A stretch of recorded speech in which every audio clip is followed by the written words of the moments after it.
केरल की राजधानी तिरुवनंतपुरम में खड़ा पद्मनाभ स्वामी मंदिर सिर्फ ईंट और पत्थर से बनी कोई इमारत नहीं है।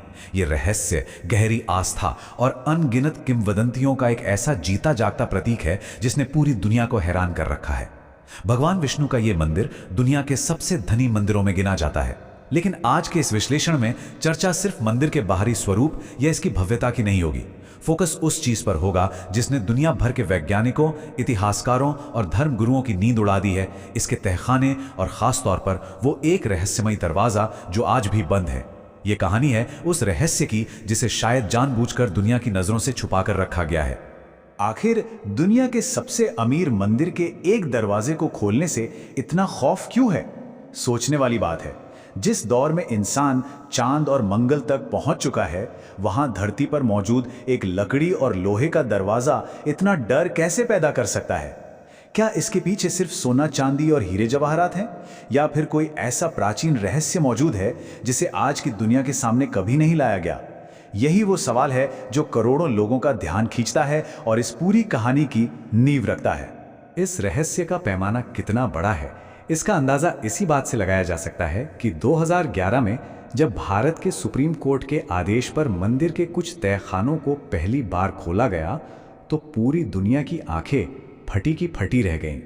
अंदर जो खजाना मिला उसकी कीमत लाखों करोड़ों रुपए यानी ट्रिलियंस ऑफ रुपीज में आकी गई। ये कोई मामूली खजाना नहीं था। रातों रात ये बात साफ हो गई कि पद्मनाभ स्वामी मंदिर के भीतर जो कुछ भी है वो आधुनिक इतिहास की सबसे बड़ी और चौंकाने वाली खोजों में से एक है। अब देखते हैं कि 2011 में उन तहखानों से असल में निकला क्या था। जब मंदिर के वॉल्ट ए, सी, डी, ई और एफ खोले गए तो जो नजारा था वो किसी तिलिस्म से कम नहीं था। हजारों किलो शुद्ध सोना, प्राचीन सोने के सिक्के, सोने की भव्य मूर्तियां, हीरो से जड़े मुकुट और ऐसे नायाब रत्न जिन्हें सदियों से किसी ने नहीं देखा था। ये सिर्फ दौलत नहीं थी, बल्कि कला और इतिहास का एक ऐसा अनमोल खजाना था जिसे सदियों से बेहद सहेज के रखा गया था। इससे यह तो साबित हो गया कि इन तहखानों में मौजूद संपत्ति किसी भी आम खजाने से कहीं ज्यादा ऐतिहासिक और मूल्यवान है।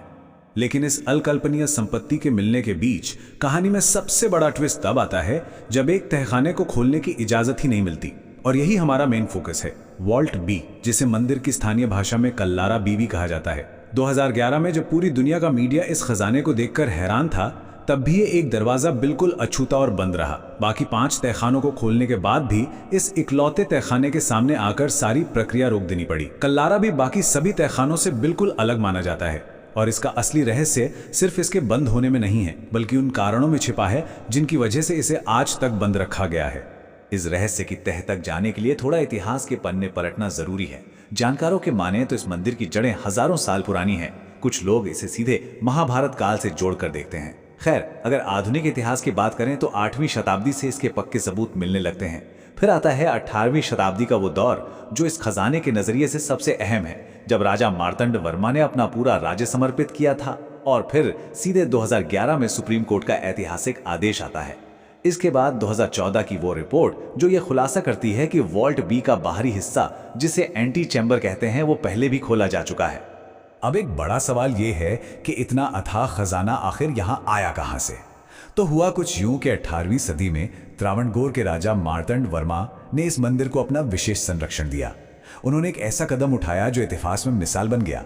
अपना पूरा का पूरा राज्य भगवान पद्मनाभ के चरणों में सौंप दिया। इसके बाद से ही त्रावणकोर के राजा खुद को पद्मनाभ दास यानी भगवान का सेवक कहने लगे। माना जाता है कि इसी अगाध श्रद्धा और राज्य की सुरक्षा के चलते राज्य की अपार संपत्ति का एक बहुत बड़ा हिस्सा मंदिर के इन मजबूत तहखानों में सुरक्षित रखा जाने लगा। लेकिन वॉल्ट बी की कहानी सिर्फ सोने चांदी तक सीमित नहीं है। यहां बात आती है एक बेहद रहस्यमयी रक्षा प्रणाली की, जिसे नागबंधन कहा जाता है। बताया जाता है कि वॉल्ट बी के दरवाजे पर कोई आम ताला नहीं लगा है, बल्कि वहां नागों यानी सांपों की बड़ी बड़ी आकृतियां उकेरी गई हैं। सदियों से यह मान्यता है कि इस दरवाजे को किसी ताले या चाबी से नहीं, बल्कि एक बेहद शक्तिशाली और रहस्यमयी नागबंधन मंत्र से सील किया गया है। लोक कथाएं तो यहां तक कहती हैं कि इसे किसी मशीन या ताकत से नहीं खोला जा सकता। इसे सिर्फ कोई सिद्ध और ज्ञानी संत ही विशेष मंत्रों के बिल्कुल सटीक उच्चारण से खोल सकता है।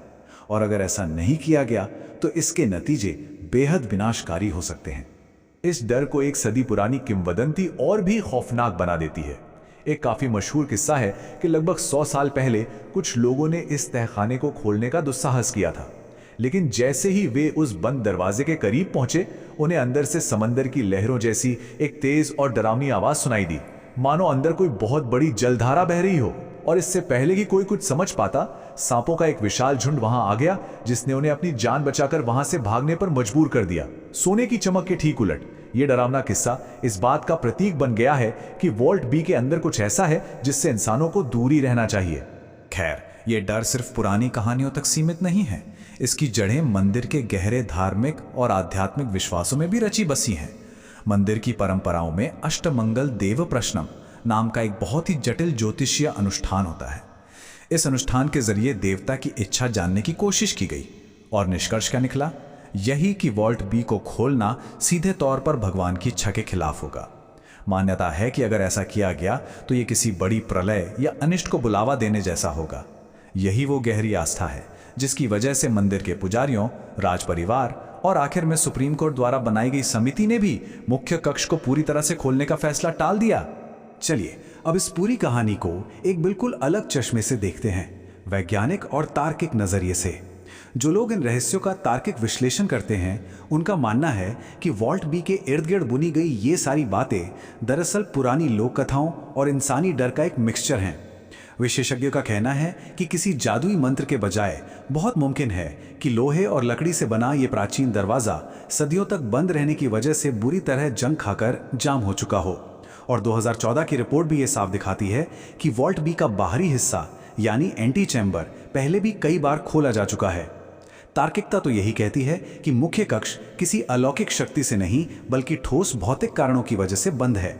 तो फिर सवाल उठता है कि अगर ये सिर्फ एक जाम हुआ दरवाजा है तो इसके पीछे आखिर हो क्या सकता है? थ्योरीज की कोई कमी नहीं है।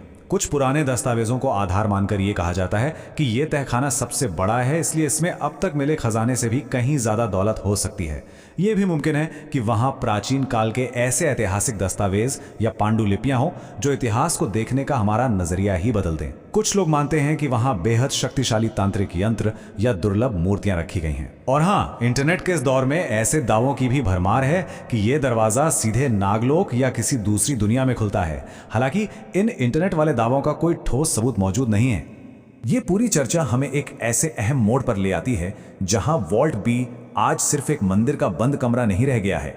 ये इंसान के स्वभाव के दो बिल्कुल अलग पहलुओं के बीच के टकराव का सबसे बड़ा प्रतीक बन चुका है। एक तरफ है विज्ञान, जो चाहता है कि तथ्यों की जांच हो, इतिहास के छिपे हुए पन्नों को पलटा जाए और प्राचीन चीजों का लॉजिकल तरीके से डॉक्यूमेंटेशन किया जाए। उनका मानना है कि सच का सामने आना ही असली प्रगति है।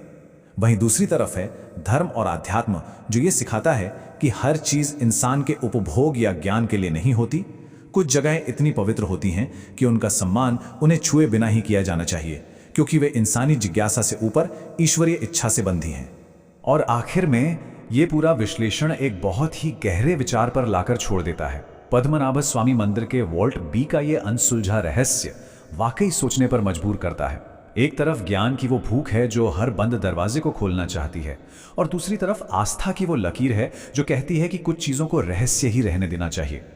क्या हमेशा हर रहस्य से पर्दा उठाना जरूरी है, या फिर दुनिया की इस भागदौड़ में कुछ ऐसे पवित्र और अनछुए रहस्य भी बचे रहने चाहिए जो हमें ये याद दिलाएं कि इस ब्रह्मांड में आज भी बहुत कुछ ऐसा है जो हमारी समझ और हमारी पहुंच से बहुत परे है। ये एक ऐसा सवाल है जिसका जवाब शायद कभी ना मिले, और शायद यही बात इस मंदिर को दुनिया की सबसे रहस्यमयी जगह बनाती है।